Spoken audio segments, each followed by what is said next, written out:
Just 2 weeks left in the Cowboys offseason program, and CeeDee Lamb is ready to take that next step. And what can Micah and Trevon do for an encore this year? The Blitz starts now.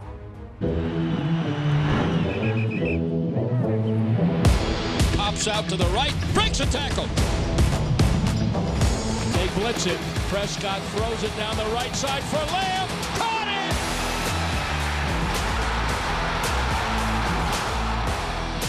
Back to throw, rush, sacked by Parsons. Heaves it deep down the left side for Gallup. He's got it. Touchdown!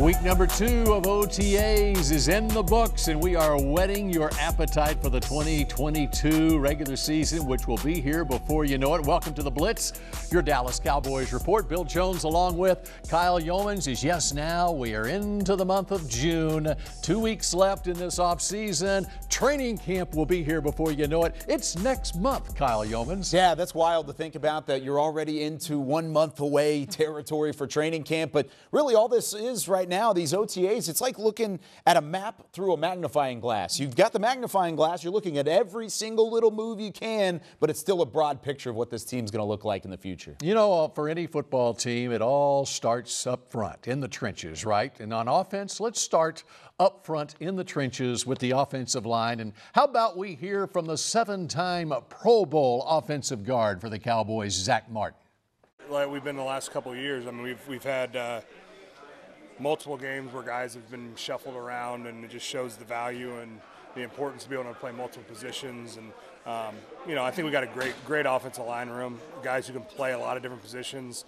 It's going to be fun to see some guys compete for different jobs, and we got a lot of competition in our room, which is awesome. A lot of people moving around on that offensive line. Zach Martin, not one of those people. He's entrenched, as he always has been, at right guard. Tyron Smith at left tackle. And Kyle, what are you seeing out there on the practice field from this bunch? Well, it's the coaching staff trying to get a good look of where those pieces could potentially line up when you do get to Oxnard and you do have the pads on, you go up in training camp. Right now, you're looking for the heavy hands, the quick feet, the right footwork, especially for a lot of these young guys. Like you said, Zach Martin, Terrence Steele, they haven't really moved around a lot. But the left side of that offensive line has really been very fluid throughout the early parts of these OTAs. Connor McGovern has seen snaps at both left guard and at center. Tyler Smith, first-round pick out of Tulsa, yeah, he's seen second-team reps at left guard, but he's also seen first-team reps and second-team reps at left tackle when Tyron Smith is out of the fold. So either way, you're looking at some of the movement on that offensive line trying to fix a problem that they had previously,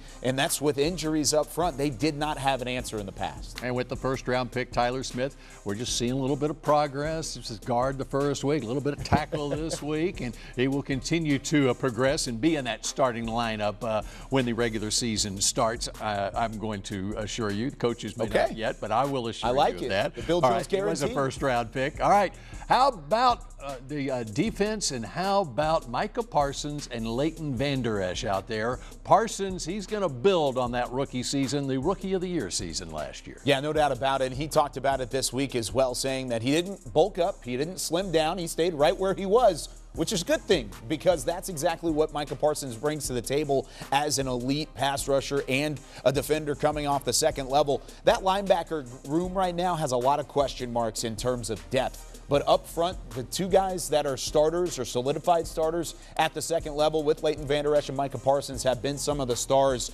of these OTAs, even without pads being on. You see Micah Parsons getting physical against some of these tackles in practice, going up against Tyron Smith, and then you've got Leighton Vanderesch batting down passes, PBUs, tackles in the second level as well. That's something that you really love to see, because with the depth as a question mark, you need these guys to step up. Micah, he's coming for the crown, the sack crown for a second time, whereas Leighton Vanderesch, he's coming for a contract this year. You like seeing Charles Haley there working with Micah Parsons? Love that. Love that look. Anytime you get a legend like that in the building, and the fact that he's willing to share some of that knowledge, it's going to help your team out.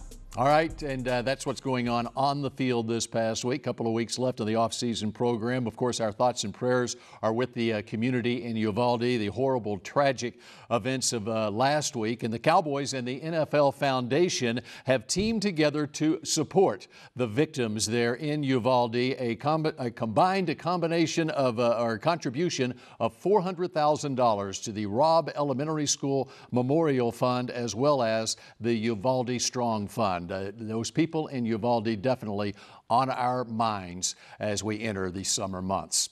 We continue here on the Blitz in a moment, and we're going to hear from CeeDee Lamb, poised to step up to be #1 at wide receiver.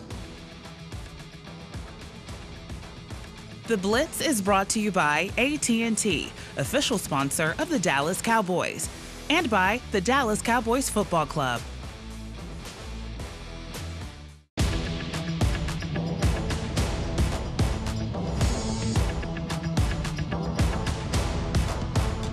This segment is brought to you by AT&T, official sponsor of the Dallas Cowboys.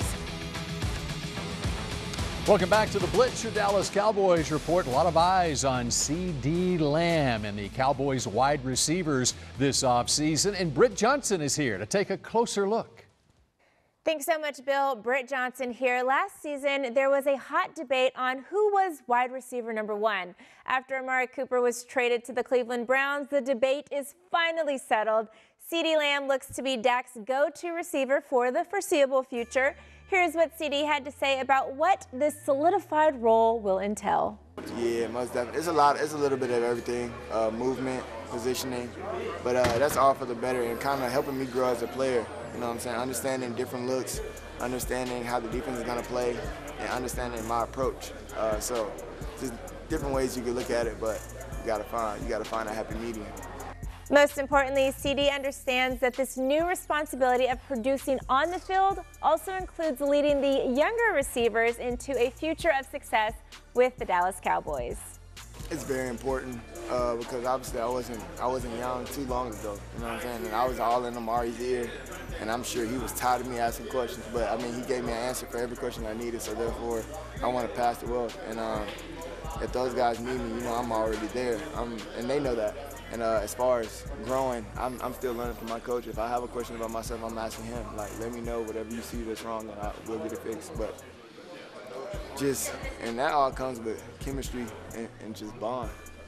Last season, CeeDee had 79 receptions for over 1,000 yards and 6 touchdowns. Kyle, Bill, what is the magic number for CeeDee this season? Yes, magic number for wide receivers in this league. Well, Cooper Kupp had a very magical number last year. These were the numbers, though, for CeeDee Lamb and Michael Gallup, and my magic number would get up over the century mark. CeeDee. You know, I'm right there with you. I think if you're wanting CeeDee Lamb to be CeeDee Lamb, that's exactly what it is. Get the ball in his hands and let him run with it. He was 25th in the NFL last year in yards after the catch. He's got to be better than that. He's one of the more electrifying receivers in the entire NFL. If he has 100 receptions, that means you're getting him the football. That means Kellen Moore and this offensive staff is doing what they need to let him be successful. Then I expect the 5.5 yards after the catch to start to skyrocket because you put him in good situations. More times with the football equals more times to score.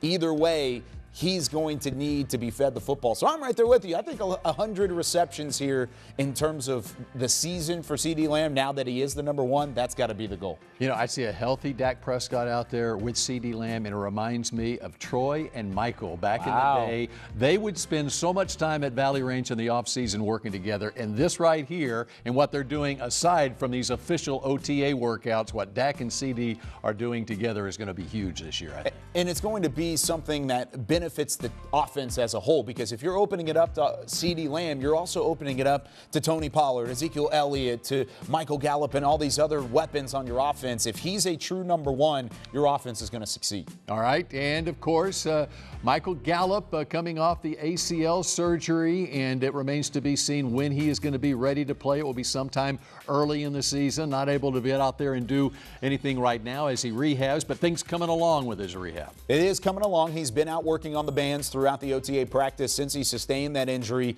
against Arizona on the touchdown grab. But this is time for Michael Gallup to emerge as an emotional leader, because CeeDee Lamb will be the leader on the field, and he has taken over as the heady room, or top of the room in that wide receiver group. But you look at Michael Gallup, he needs to be there too. He is now considered really the most experienced veteran in terms of the wide receivers that are on the roster. He's going to bring an element to the game, the deep ball, the go up, rise, and make the grab sort of types of plays that he does bring to the table. But right now, he's got to be in that room and coaching up these young receivers. And of course, one of the big moves of this offseason was signing Gallup to a long-term contract. All right, when we come back here on the Blitz, what about the guys behind Dak Prescott at quarterback for these Dallas Cowboys? This segment was brought to you by AT&T, official sponsor of the Dallas Cowboys.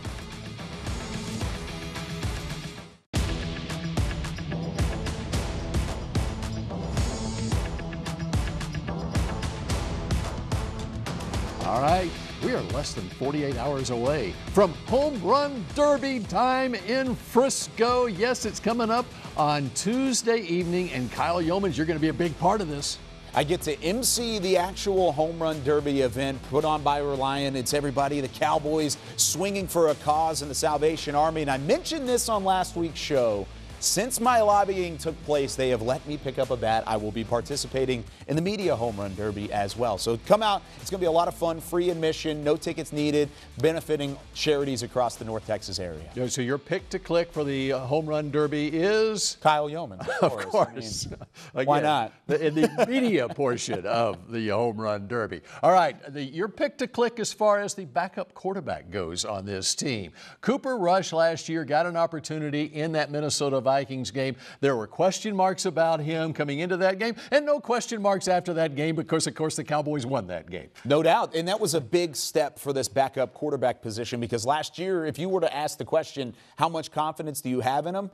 The answer was probably not a whole lot, but the fact of the matter is you feel pretty confident about the guys behind Dak Prescott at this point, and seemingly Cooper Rush is right there at the top. I don't think that's a consensus, because you do have Will Grier in the building. You do have Ben DiNucci behind him. There is some competition behind Dak Prescott going on in these OTA practices. Cooper Rush is the front runner. He came in, did his job. He provided a plug of the hole of Dak Prescott in that middle of the season win against Minnesota last year, but does he bring another element to this offense that can allow them to create sustained success? That's where the question marks would come in surrounding Cooper Rush moving into that backup quarterback spot. You know, and I think that we need to educate everyone on what Will Grier has done at the high school level in North Carolina. It was amazing statistics. He actually played for Cowboys quarterbacks coach Doug Nussmeier at the University of Florida, and then transferred to West Virginia, and a third-round draft pick of Matt Rule's Carolina Panthers.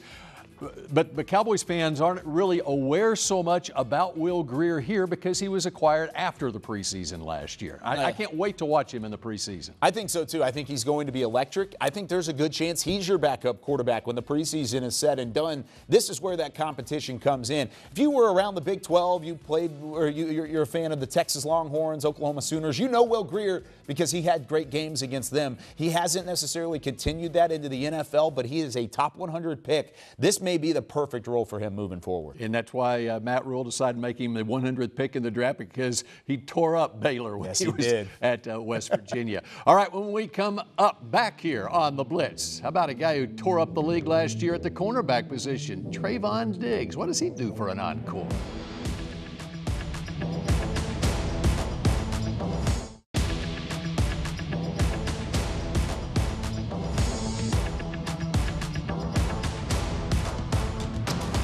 The Blitz continues here, so let's turn our attention to the Cowboys secondary now. Oh yes, all those takeaways last year led by one Trayvon Diggs. The cornerback position in particular, there are the numbers from last year, Kyle Yeomans, and those 11 picks by Trayvon sure look good. Oh, they absolutely do. So does 26 total interceptions last year, which led the NFL. And if you would have told us a couple years ago that this secondary was going to lead the league in interceptions, I probably would have called you a liar. However, that's exactly what this secondary has done now underneath Dan Quinn. You got to give credit to Al Harris and company in that entire secondary coaching staff. But it starts with Trayvon Diggs. What can he do for an encore?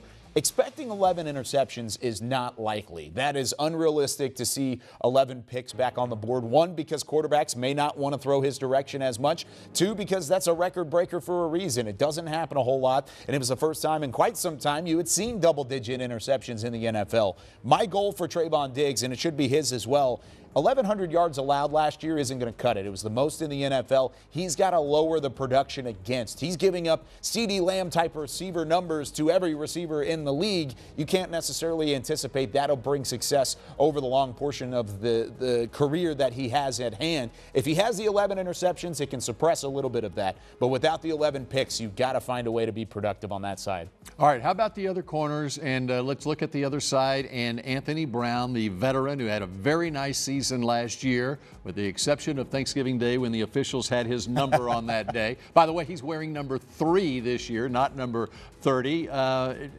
Will he be challenged at the right cornerback position? I think there will be a challenge, and it goes back to what we saw last year with Kelvin Joseph going into training camp. Anthony Brown and Kelvin Joseph were thought to be in a battle, and Anthony Brown certainly distanced himself, and then he went out and had a career season. He's going to have to do something pretty similar because of the capital that was invested in Joseph, having a second-round pick on him. Anthony Brown's going to have another great season. He's off to a great start throughout OTAs. He's batted down multiple balls. He forced an interception the other day, something that you've anticipated throughout his career to see at some point, but now it's starting to finally show. And you look at the other corners and what Jordan Lewis has done in his career after being a third-round pick. And by the way, another number change there as he's wearing number 2 there as the slot corner. Yeah, it's a little different seeing the number 30 and taking off the 0, and now number 27 or 26 and then taking off the back half of Kelvin that as Joseph well. wearing number 1 there. Hey, plenty of number changes across the secondary, but the numbers they want to put up are the same, and they want to have another 3 interception season for Jordan Lewis. They want Kelvin Joseph to increase upon his production. His number that he's looking at is basically the snap count. He needs to find a way to be on the defensive side of the football, whether that's rotating in with Jordan Lewis, whether that's rotating in with Anthony Brown, doesn't matter. They want Kelvin Joseph to be that 4 or even the 3rd cornerback, and if they're going to do that, he's going to have a better season here in year 2. Yeah, you want your second-round pick from last year to make some progress and really contend for more snaps on that defense. All right, it's been a sad week here at the Star in Frisco, and in a moment, we remember Marion Barber.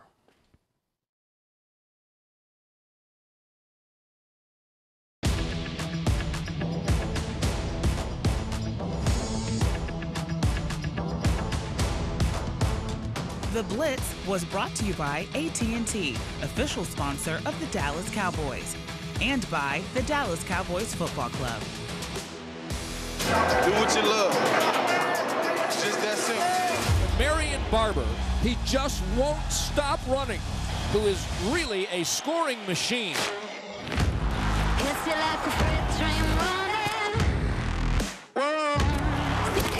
Breaking a tackle. Touchdown, Marion Barber. To the goal line. Touchdown. Marion Barber just hit. Down the sideline. A big play by Barber.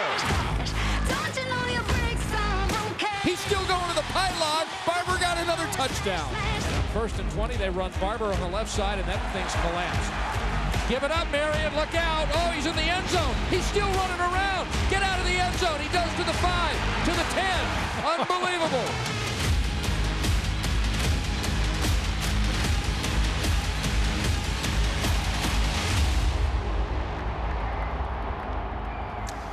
This, of course, has been a tough week for the entire Cowboys family with the news back on Tuesday that Marion Barber, Cowboys' former running back, has passed away. Made the Pro Bowl back in the 2007 season. That 2-yard run against the New England Patriots pretty much summed up Marion the Barbarian, who very quickly became one of the more popular players on this Cowboys team. And a good reason for that. He was an all-around back, but he was an all-around teammate at the same time. You speak to anybody. Terrell Owens was the one that gave him the Marion the Barbarian name, and his toughness, his tenacity. And then you look at the elusiveness that he also had all the way through. He was a phenomenal back to watch. He was one of my favorite players growing up watching the Cowboys. He was one of those guys that I always cheer for, and certainly somebody that this organization and everybody that knew him will miss. Yes, gone too soon at the age of 38, and funeral arrangements are pending but are expected to take place in Minneapolis later this month.